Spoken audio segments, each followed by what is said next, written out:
I've been working on this stem, and as you can see, got the button shaped to some extent. I've got most of the filing done, most of the bulk material removal. What I'm looking for is a nice sharp line down either side, but I am going to dull that with some sandpaper because you don't want it too sharp. That's not going to feel very comfortable in the mouth. I also like to use these types of files. They're rounded and the cutting edges on the side profile, and they're flat on the main body, and I use these to create a little micro radius around the back side of the button there. I think that helps to prevent them getting, ganked up. I also use a knife, and I use that for scraping away some of the material. It leaves a finer finish, reduces the amount of sanding needed. So this is the point that we're at, starting to look more like the finished article now. So I'm going to do some of the sanding on the stem, and I think I'll show you the button shaping and the slot work as well. I think I'm going to do all of that now for the purposes of this video before I start the contrast staining process. It's really long-winded, and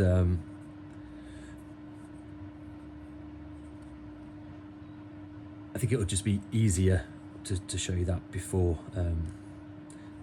So let's do a little bit more sanding. Like I said, this shoulder here I'm going to leave to sand and polish this bit until we finish the contrast staining, because we're going to be sanding this at 400, 6, 8 and 1000, and that means that the very edge is going to get rounded over slightly, so we want to be sanding from this way after we've done all of that, this side here, and that's going to keep this shoulder nice and crisp. We don't want to like really round it over. The buffing wheel will soften the edge a little bit, but not too much. There's lots of different ways to do the sides of a saddle stem. Many pipe makers taper this outwards. I particularly, and I have always liked the way that Chris Asquith does it, where it's brought to a very steep side, and I've kind of taken that approach as well. So I tend to do that with the saddle stems. The depth just behind the button is currently at about 4.1, 4.2. So with some sanding, that'll take it down to about 4. And I think 4 millimeters just behind the button is perfect. It's like you wanna just barely notice it. Any thicker than that, and for me personally, I think it becomes a little bit more uncomfortable. So 4 mil is for me perfect. So let's start the next little segment, and we'll look at sanding the stem and then the slot work. So sanding the stem is fairly straightforward. We're going to leave the tape on. We don't want to get any moisture on the stummel of the pipe, but we want to be wet sanding the ebonite. It gives a much better finish. And I just use a little pot of water, and I just first work behind the button, and I've folded the sandpaper a couple of times so that it preserves that little micro radius that I put in using the files. And just going to keep working that there. This is going to help flatten the back side of the button, even things out, and just to avoid the abrasive material digging in, switch to a circular motion.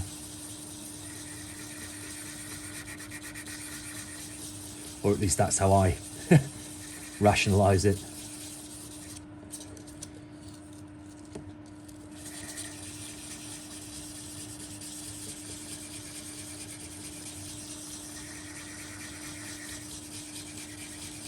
And that's all there is to it, really. Just going to keep doing that, working our way up through the grits, and between grits, keep cleaning it with some spirit, with some alcohol, just to remove the swarf from the sanding, keep it nice and clean for a better finish. So I'll carry on with this, and I'll see you in a moment.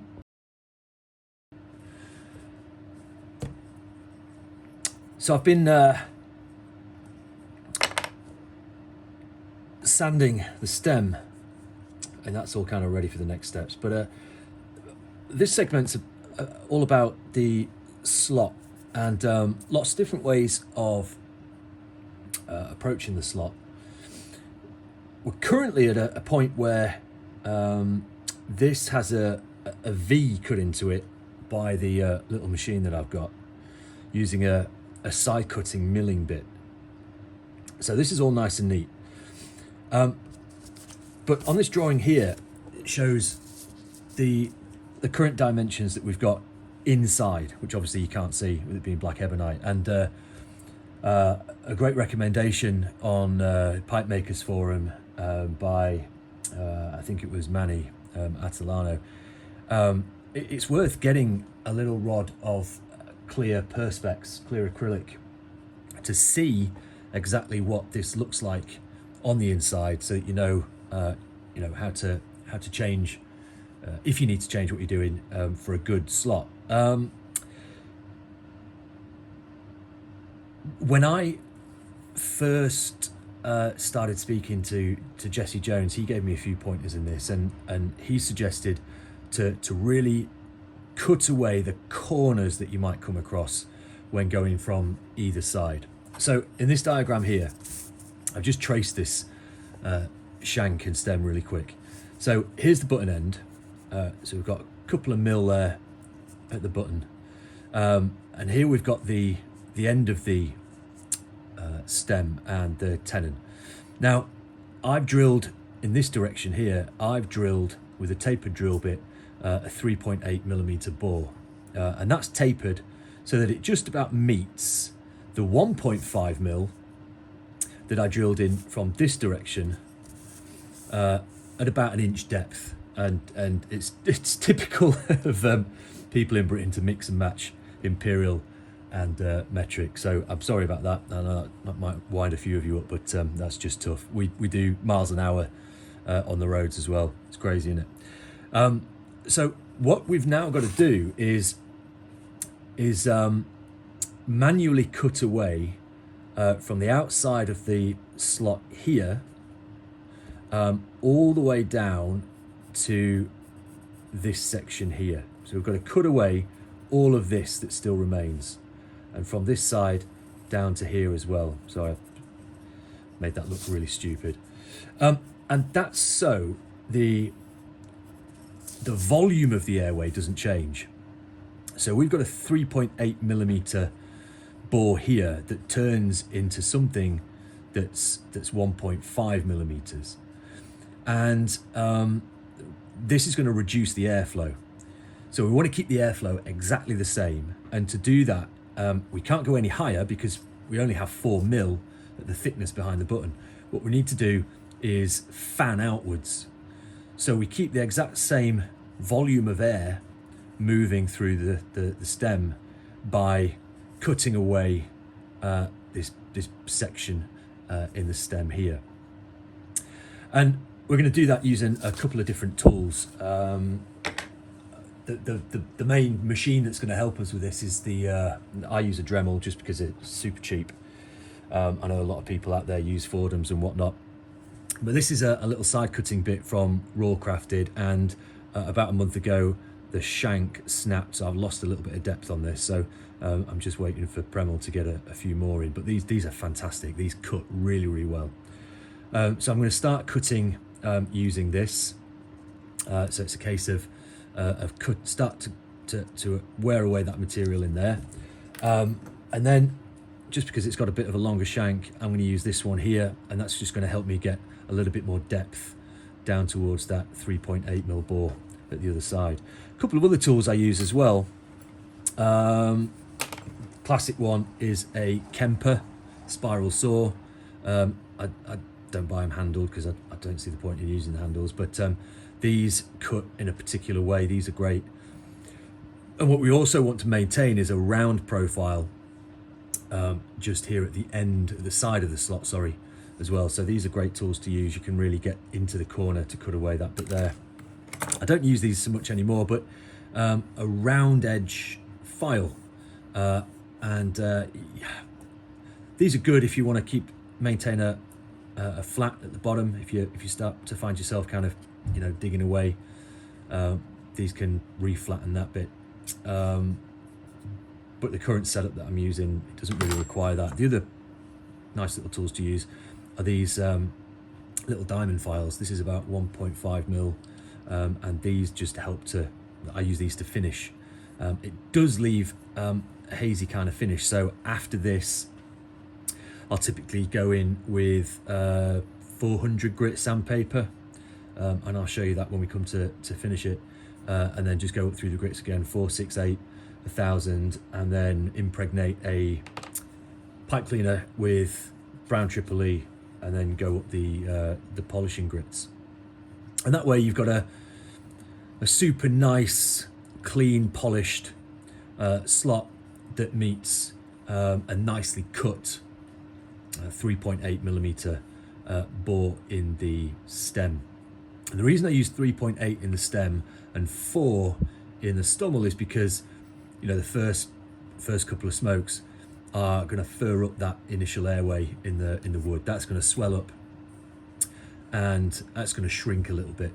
So in the end, you'll end up with something like a 3.8mm bore in the stommel and a 3.8mm bore in the stem, and that's going to keep the airway consistent and reduce, with any luck, condensation and those things that contribute to a harsher smoke. So that's the thinking behind it, and some of the tooling behind it. Oh, I forgot to say, the other tool that I use is a ground jigsaw blade, and after the initial cuts I'll use this to make sure that the depth is correct, and really this eats away material really super quick.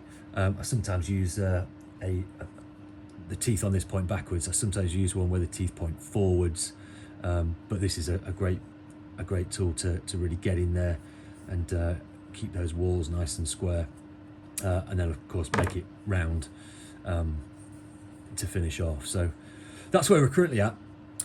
I'll go ahead and start that process, and afterwards we'll start contrast staining.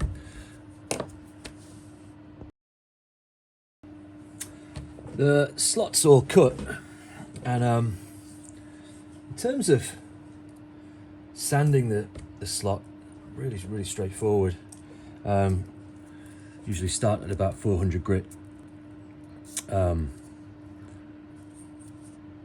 know, all the way in, and then 600, then 800, and then here I've just got some pipe cleaners that I've impregnated with some compound, so some triple E there, some medium fine, and then some fine, and it's just a case of, you know, working your way up through the grits.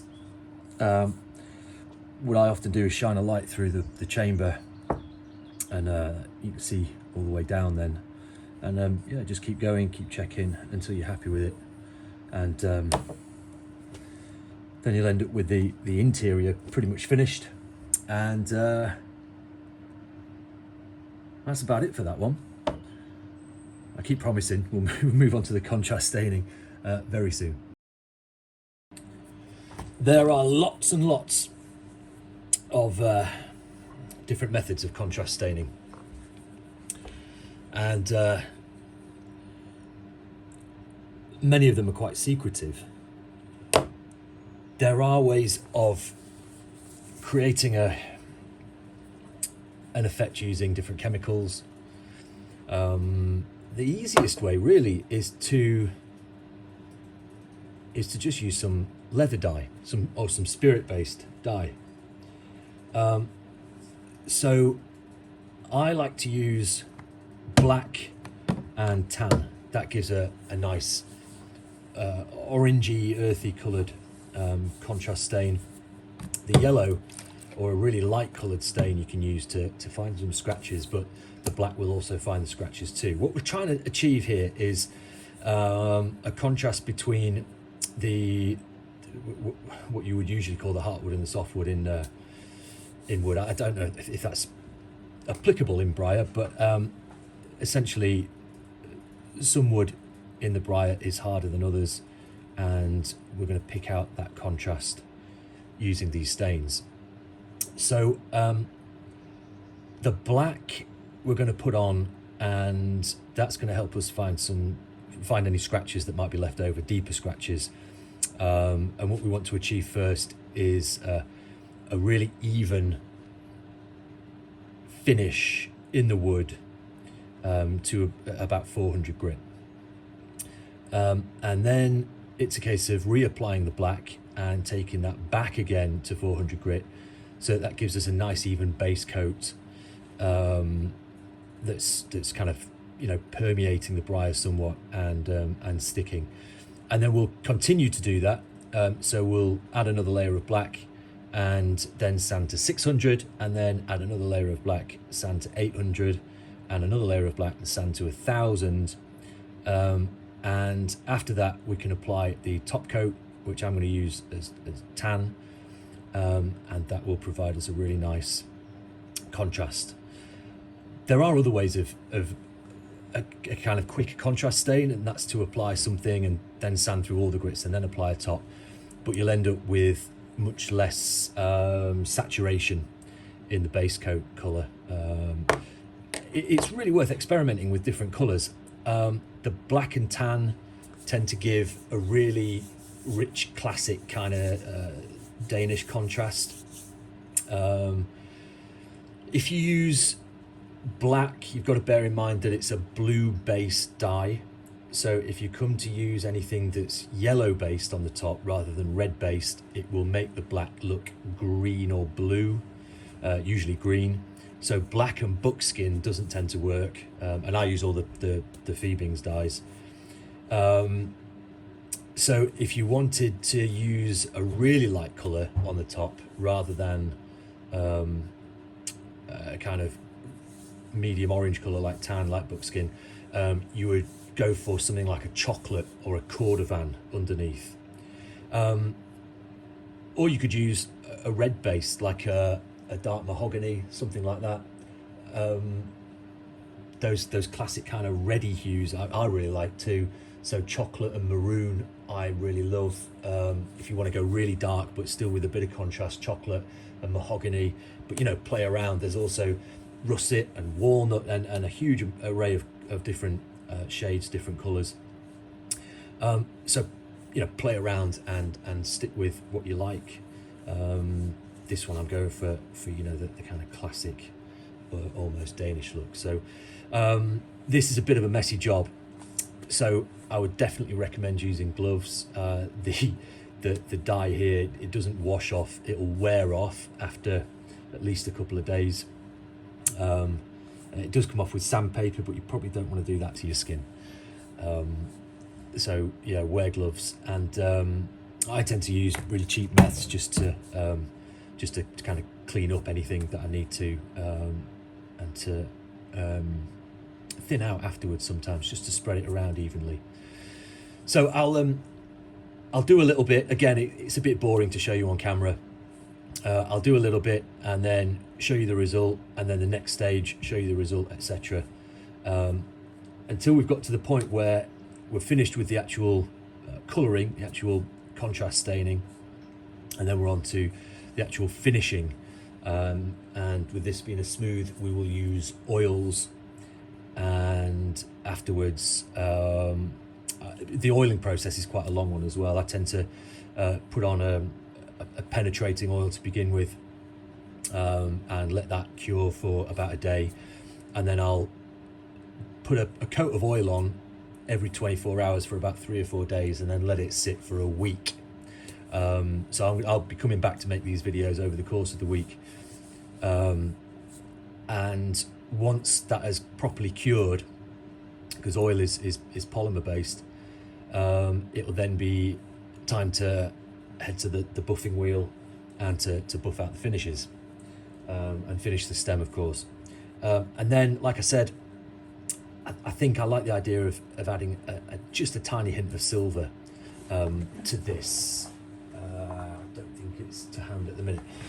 But the silver is made to fit the pipe rather than the pipe to fit the silver. So all of my silver work is hand done, hand finished, handmade.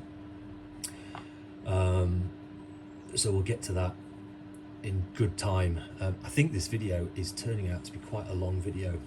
Of course, I'm saying this in camera before the editing phase. So we'll see how it all goes, eh? Now, this is the first layer of black, and I've just used some spirit just to take the excess off.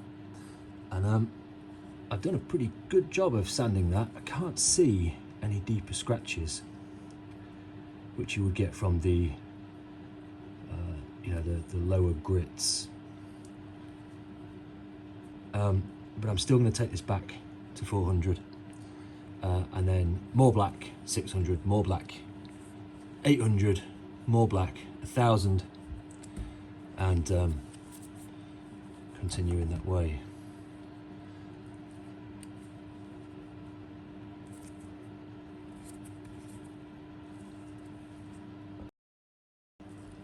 There we have 400 grit. So the black's been taken back. It's now all nice and evenly sanded to 400 grit, and you can see how that's making the wood contrast in that straight grain in that bird's eye there. I think this is going to be a pretty pipe.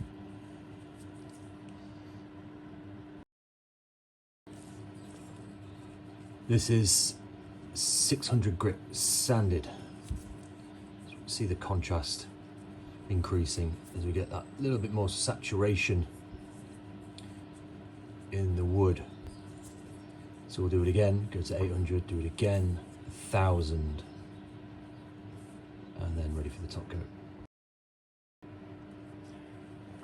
There we go, sanded to 1000 grit. It's looking really, really good.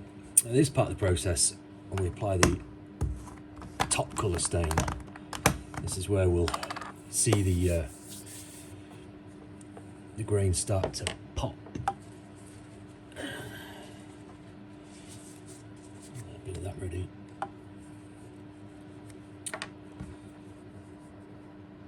So because we sand it to 800 when turning, this face should have that nice little bit of contrast as well.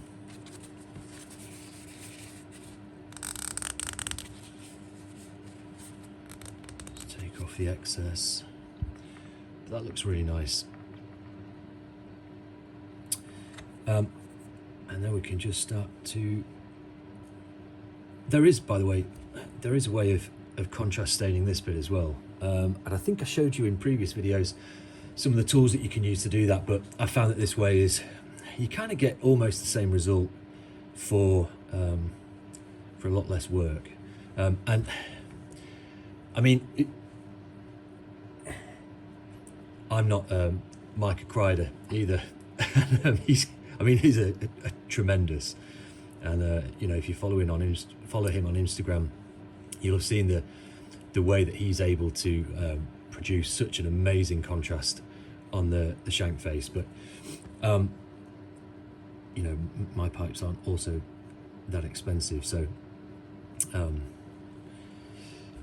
it's about returns, isn't it, I guess. But this is what the black and the tan look like together, which I think is a nice finish.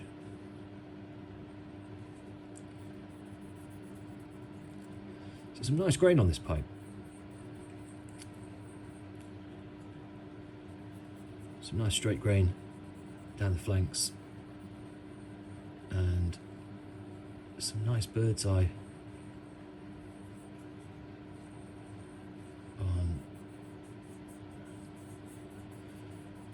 both sides of the bowl. And I found that using the Pro dye in the black, which I think has some oil content in it,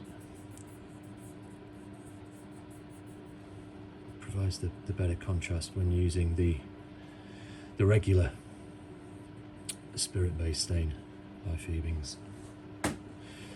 So there we go. Now it's time for a bit of oil, and that will make the grain pop even more.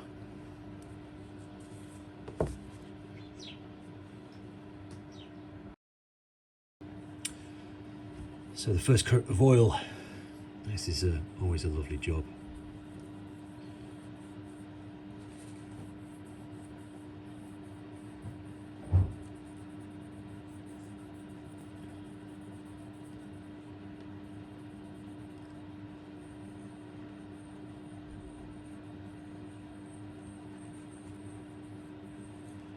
We'll get a nice even coat of this on.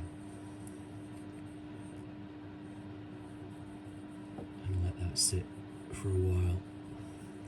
What we're trying to achieve here is a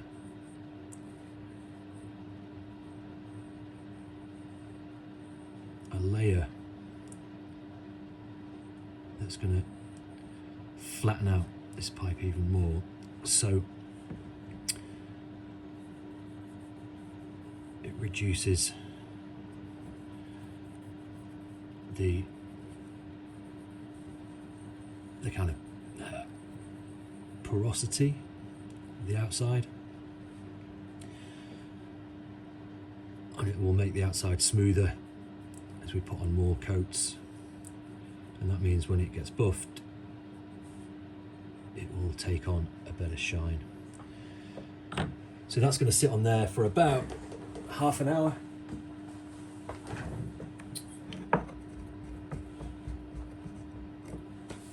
A couple of other pieces that I've been working on recently. A really low slung Nautilus, which is taking shape.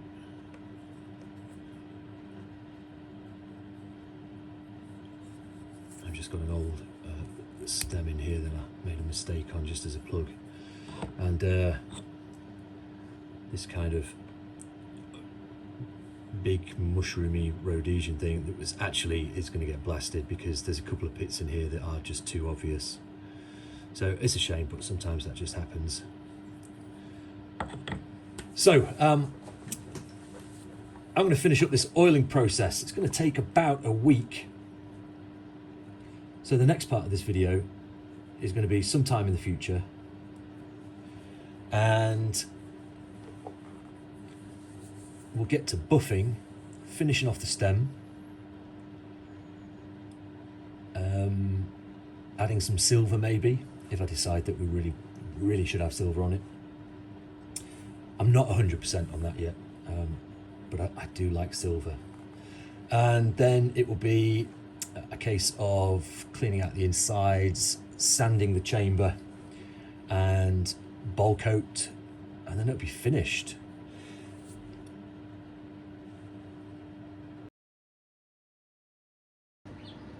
Welcome back. So it's been about 4 or 5 days since I put a coat of oil on this.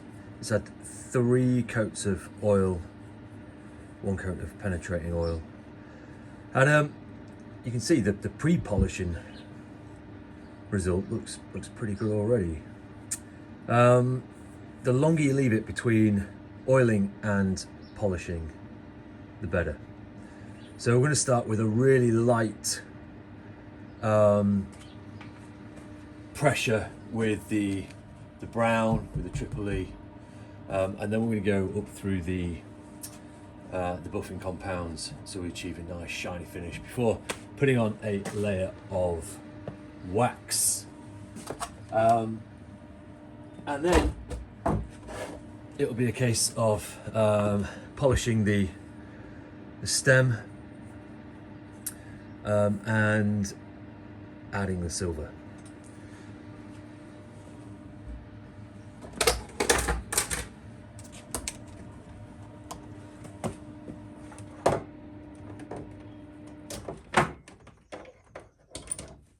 And it's cold this morning, so I've got the heater going.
So this is the result of just a really light buff with the brown,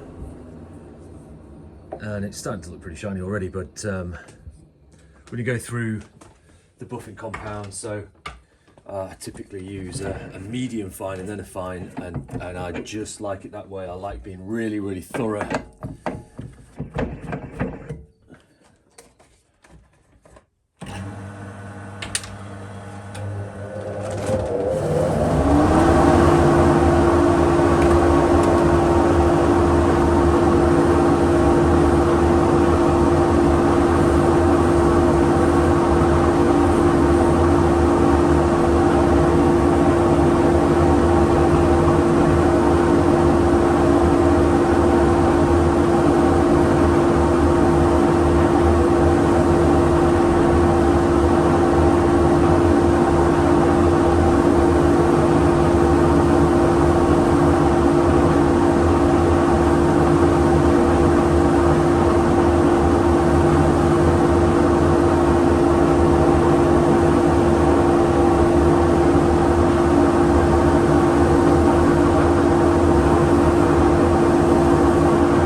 And you can see it's progressively getting a bit shinier, which is what you would expect, obviously.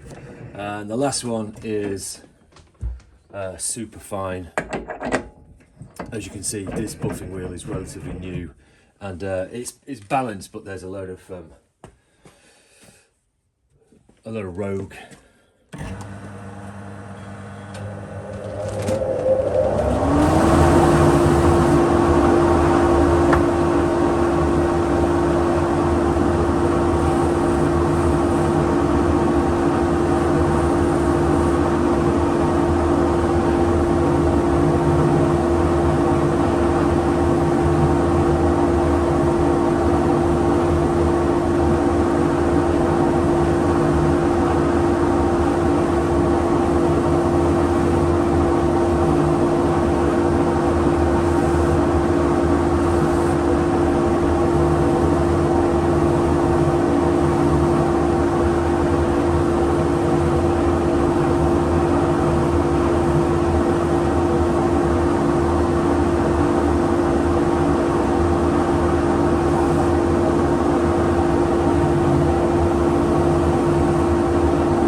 It's obviously super important that you don't drop the pipe at this stage. Super important. And it's also important that you take care if you're wearing any jewelry as well, like my wedding band. I make sure that I'm not, scuffing the pipe with that. And it's also important that you don't lose it in your dust extractor. I've had a couple of pipes where I've been buffing it and it's just flown out of my hand, and you know, as smooth as become a rusticated pipe. Absolutely devastating when that happens.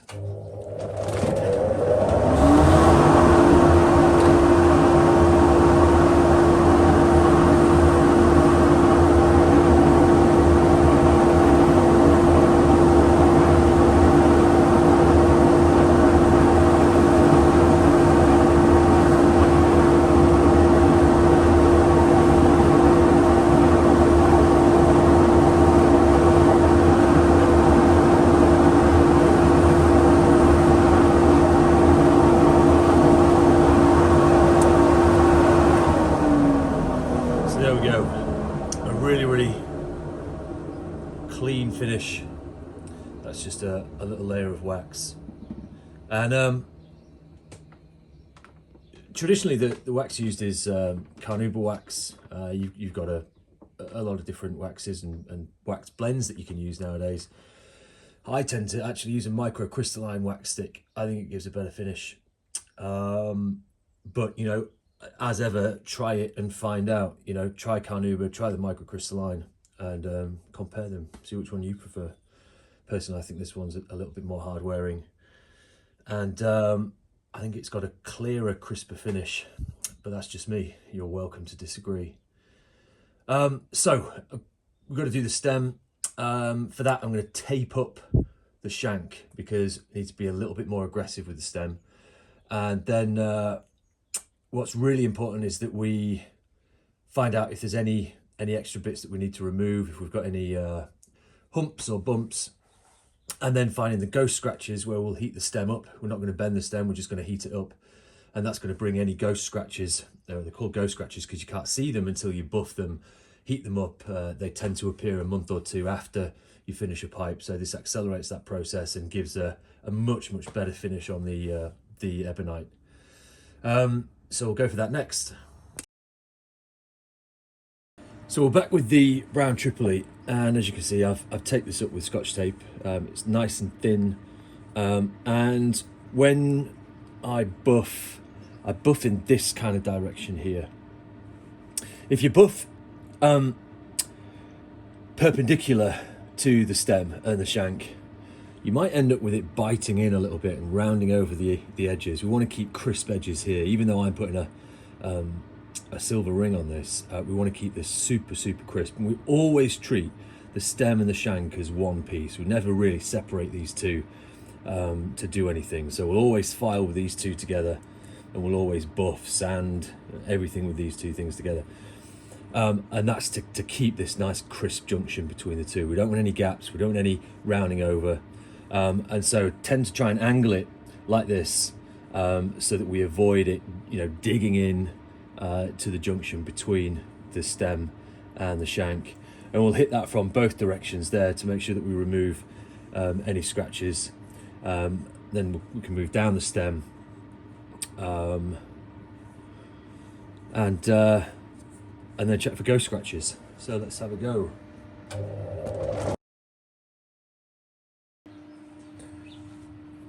Now we've got a nice polished stem, but I can see, just using some of the gleam lines with the light here, there's a few humps and bumps that I'm not happy with. So I'm going to go back to the knife. I'm not going to use a file, and just a little bit of sandpaper and get those lines where I want them. And then hit it with a buffing wheel again, and then we'll look for some ghost scratches. And hopefully I can show you the difference between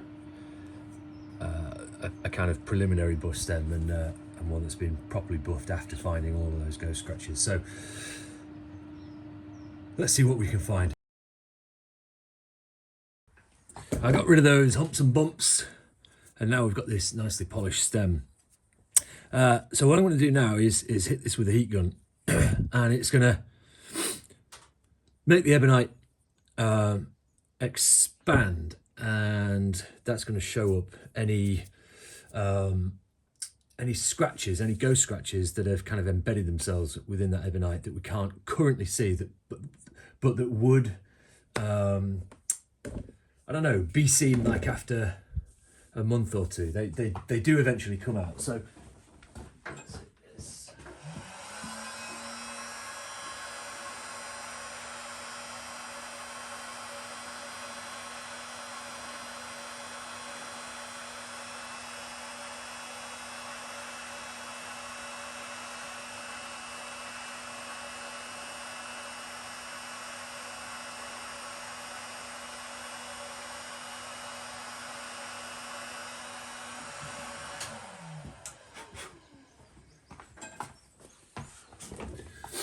So we want to let that cool down, but you can see near the button there's some really fine scratches, and they will buff out.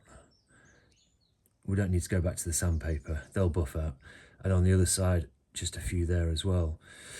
We've not got any on, oh yeah, we have just a few there. So that might be worth just a really light sand, none on the other side. So this is a really useful way of kind of determining how thorough your sanding regime is. I like to think mine's pretty good, but there's obviously room for improvement. But again, it's always worth using that heat gun to find those ghost scratches. You'll end up with a much better finish.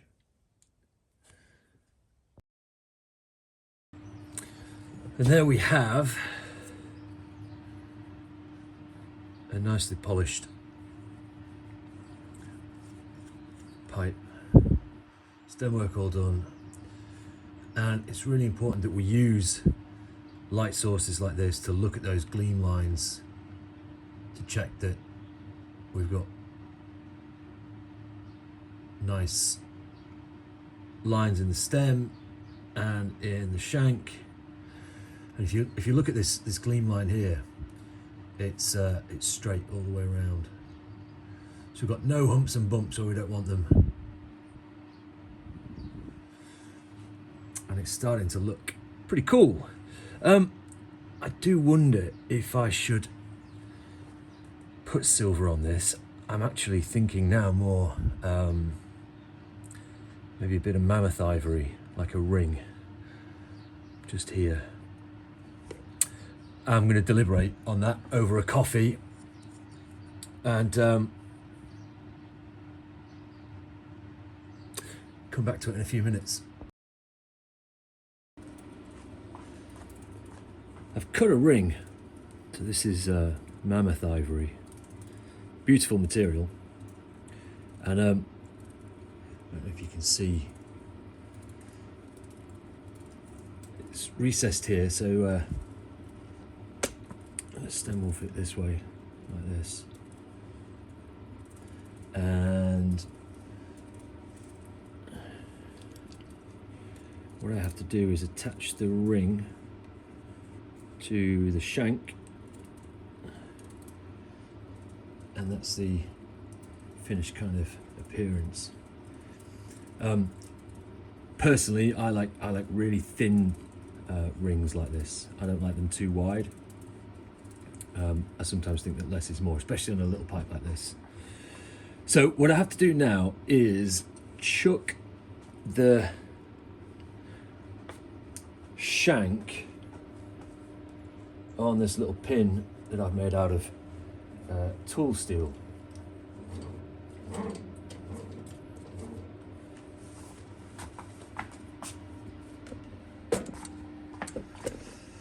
Like so. And I have to use a cutting tool that will take a really thin rebate out of the shank here, so that this then can be glued onto the shank, so that the inside is nice and flush with the shank face. This process is really just about taking your time and being super careful. And rings this thin are obviously quite delicate as well, because mammoth ivory has grain within it, so it is quite easy to damage and split. So I'll show you this process properly another time. It's one that I don't really enjoy doing because there's so much that could go wrong, and yeah, you always kind of pucker up a little bit during this. So I'll see you in a second, and hopefully this will be finished. As you can see, the sun's come out and it's starting to feel a little bit warmer. It's absolutely freezing. So I've got the ring cut and the little rebate cut on the shank, and I've checked that that fits, and it's not too tight. Obviously, if it's too tight and you force this ring on, you risk snapping it. And I've checked for light. I've checked with light, sorry, for gaps in between the ring and the shank, and there's none of that, so it's completely flush. So now I'm going to glue it on with super glue, and I've again taped up the shank because I don't want any super glue, excess super glue going on there. I'm using a thick super glue that I hope isn't frozen. I don't think it is, and that's because it won't spread as far and, you know, leak everywhere and that kind of thing. It's good for filling gaps, but there aren't really any gaps here. Even if there are a few gaps, it will fill those. But there's a nice tight fit. You know, really nice positive fit there. And then that will pretty much be it. Then it's just a case of cleaning the insides and bowl coat, stamp, that kind of thing. There we go. The ring is now glued on, and I forgot to say that obviously if you want to put a ring on a pipe like this, it really has to be done after making the rest of the pipe. There's no way of keeping such a crisp edge here with a you know, a proud ring like this, and of course you want that that line from the bowl all the way down the shank to be level with the stem as well, or I certainly do. So this ring kind of interrupts that line, but not so that it doesn't, you know, flow anymore. So what I'm going to do now is the finishing touches, really. I'm going to do the inside first. I've got some isopropyl alcohol, and I'm going to make sure all the bores are clean. First I'm going to sand the chamber though. It's really important that that's done, and lots of ways you can do this. My favourite is to create some little sanding mandrels like this. I think some of the pipe suppliers, pipe making suppliers sell some things like this, but oak is, I buy like a big long 2 metre dowel of oak, you know, and use that for lots of different purposes. It's good as a sacrificial piece as well. You can make them out of aluminium. I've just started making some new ones out of aluminium. This one's too big for this pipe though, and you can create the profile that you want for the chambers that you drill. So that's a really useful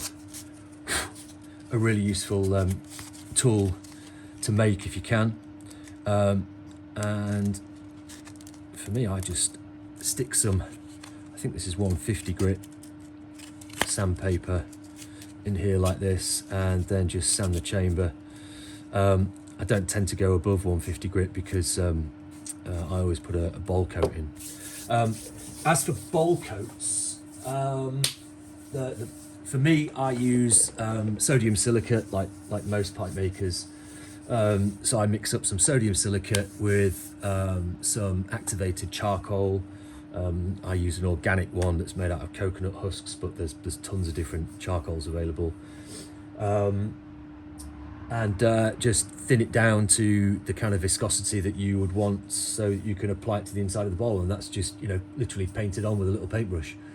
I'm not going to show you that because again it's super boring, but I'll show you the finished product in the next little segment, I guess. Here we go. The finished pipe. And I really like how this one's turned out. It's got some really nice grain. And it's useful to be able to make pipes with like as many different types of grain as possible. So there's some straight grain, there's some bird's eye, bit of straight grain on the other side, and there's a few tiny little checks. Like there's this one just here. I don't know how well the camera's picking that up, but it's pretty inconsequential, I think, to a pipe like this. And there's some nice bird's eye on that side, and there's some nice flamey bits and twisty bits on the shank. And you know, sometimes less is more, and my stamp just says Hazelwood, England. I think that's really all that needs to say, really. And the mammoth ivory provides that nice contrast, just that nice accent between the contrast stain of the pipe and the lovely, you know, black ebonite stem. It's well cheeked. There's that nice feeling here around the cheeks, that subtle taper in the shank. There's a 90-degree angle in the saddle that slopes really quickly into a slight taper in the stem. Goes all the way down to about 4 millimeters, maybe just under. So that will make for a really comfortable feel in the mouth, and you know, minimal kind of depth on the button there. You don't want it too thin, too small, otherwise it'll fall out of your mouth, but you don't want it too big either. Of course, the traditional English pipes like Dunhill, Ashton, they have quite big buttons, but I don't particularly get on with those. I don't know if that's picking it up. Drilling kind of bang on center. 4 millimeter airway in the stummel here, and a what did I say, 3.8? I forget now. In the stem, tapers to a really wide slot that provides uninterrupted airflow. You know, really good draw, and hopefully every single kind of facet, every single aspect of the pipe has had the kind of care and attention that I think handmade pipes should have. So some nice staining here on the shank face. No need to do anything other than that. Polished stem face. It's got a little bit of dust on it actually, and a good positive fit, not too tight, not too loose. So I'll go inside and take the dimensions of this and list it. If you're interested, have a look on the website. I've got quite a few other pipes up there as well at the minute, and please feel free to leave some comments or questions. Subscribe if you want to, share the video. As I've always said, the aim of these videos is not to tell you exactly how to make a pipe. It's just to give you some idea of how I do it, and if you want to try those techniques, you can. There are so many different ways to make pipes. This is just the way that I've developed in the last 5 years. And of course, many people will disagree with some of the methods that I use, and you know, will advocate for other methods too. But that's just the nature of the craft, I think. So, thank you so much for watching, and I have no idea what the next episode is going to be. I think we might do a freehand, maybe some silver work. I've got a nice billiard that needs finishing off. We'll look at sandblasting in the future and rusticating and military mounts. Crikey, lots and lots of different things. So stay tuned for the upcoming episodes whenever I get a chance to make them. And again, thanks for watching.